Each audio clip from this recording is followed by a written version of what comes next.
What's good, y'all, and welcome back to the channel, and happy election day. Donald Trump has officially been elected as the next president of the United States, which he is president 45 as well as president 47. And I am not surprised if you watched the last video and maybe read between the lines. I kind of predicted this outcome based on what was going on with the election. But in this video, I'm gonna just discuss a couple of reasons on why I believe Kamala Harris ended up losing the election.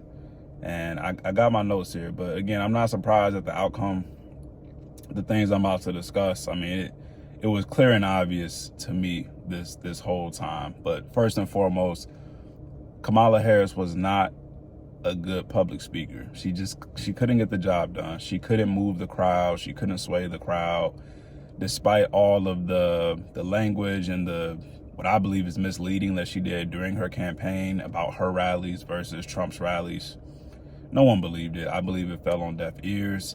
She wasn't a great public speaker, and to move the public, to move a room, you have to have that skill down pat.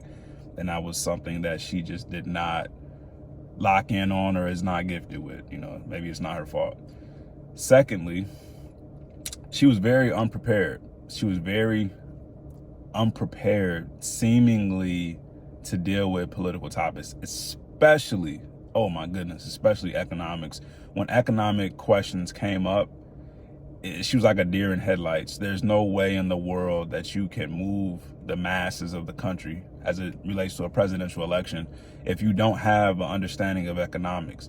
Her whole career, she served the people. She's worked in civil positions. She's worked in law enforcement in some way.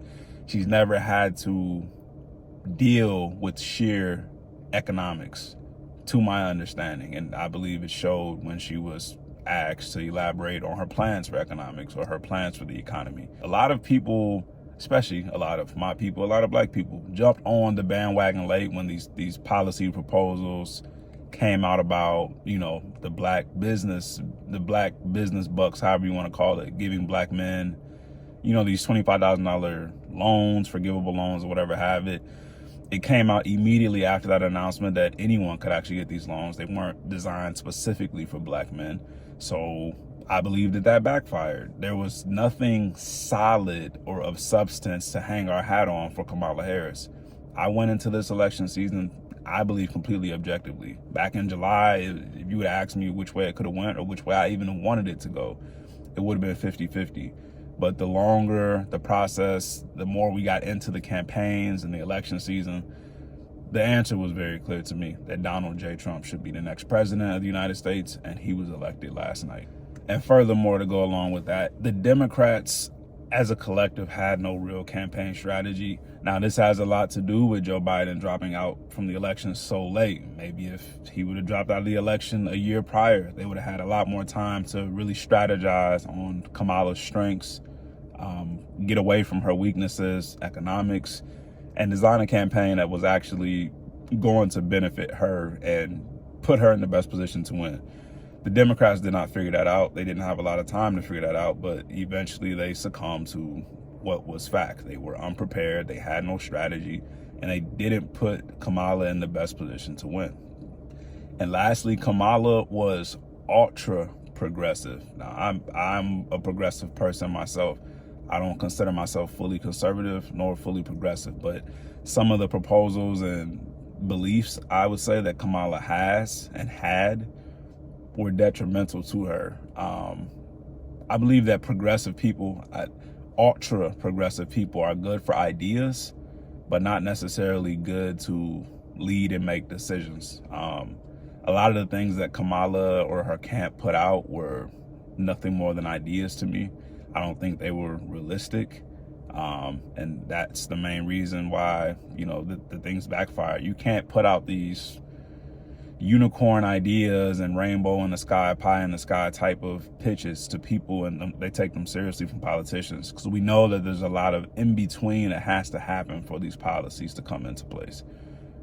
Kamala Harris had nothing solid. I'm just calling it what it is. She had nothing solid for us to get behind.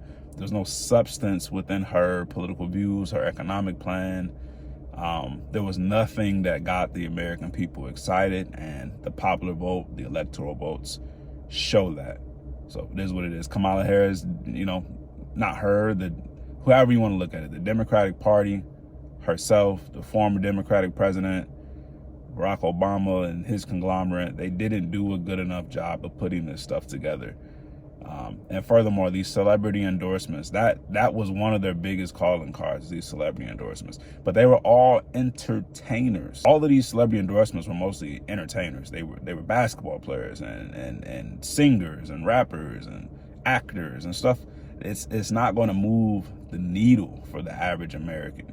You are speaking on how Trump is all his rich friends and all this and that. Well, you brought rich friends to the table too, and yours backfired. So Kamala Harris, should she run again in 28? Or I don't think so. She may. She has to go through a primary at this point, and America saw her get annihilated, you know, in front of the whole world. So I don't think she would win a primary, nor did she win a primary last time. Might be time to write that book. Might be time to write that book, Kamala. I'm just being honest with you. You're the most famous you've been in the history of your life. Go ahead, write that book, collect some more checks, and ride this wave while it's hot. Donald J. Trump is the next president. I'm going to make another video on why Trump won, so be sure to tune into that. But yeah, let's start building this American country, man. Let's start digging up these grounds and bringing some of these factories back home. And let's just turn this ship around, man. No one can contend that America is just, we're not in a great place right now economically, position-wise to the world.